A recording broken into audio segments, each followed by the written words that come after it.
Brian Williams apologized for misremembering what happened to him in Iraq. By Thursday, the internet was abuzz with allegations of another embellishment from the NBC anchor, and this time it was about Hurricane Katrina. Right now, there is no clear proof that Williams exaggerated or lied about his experiences there, but NBC is reviewing his accounts.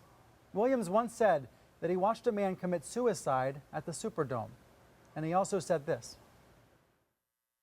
When you look out of your hotel room window in the French Quarter and watch a man float by face down, when you see bodies that you last saw in Banda Aceh, Indonesia, and swore to yourself that you would never see in your country. I accidentally ingested some of the floodwater.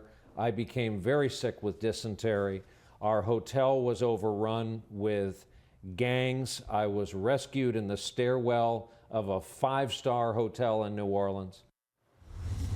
Hurricane Katrina was an American horror story, but is it possible that Williams actually saw a body floating there? Nobody knows Katrina better than my next guest. He's Lieutenant General Russell Honore, who led Task Force Katrina. Thank you for joining me this morning. Good morning. The account that Brian Williams describes, he's describing the Ritz-Carlton Hotel, that's on the edge of the French Quarter, right? Is it possible that there was enough water in that part of New Orleans that a body could have floated by? It'd be very suspect, but anything's possible, Brian. There are many stories from Katrina, and everybody have their story from where they stood. But more than likely that happened on Tuesday from looking at date times and when he filed that report.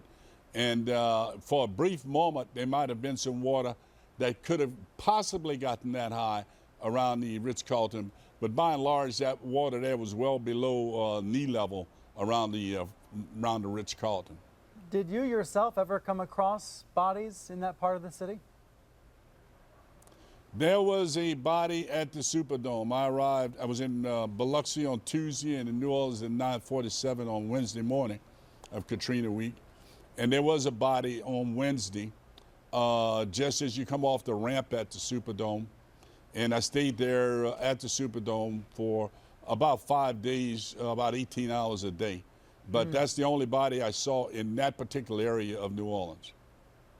And we had that body immediately removed. I don't want to dance around this. Do you think that he has overstated his role in his experiences in New Orleans?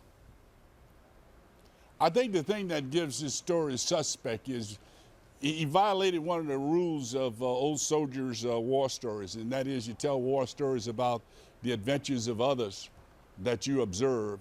And many of his war stories are about him, and he became a part of the story. That being said, the majority of my time in New Orleans, when we were not actually giving orders or supervising orders, was going around telling the American people that breaking news that they had heard that had been reported on national television was not true, such as someone blew the levee, that we had snipers operating, that there was rape and murder happening in the Superdome and the Convention Center.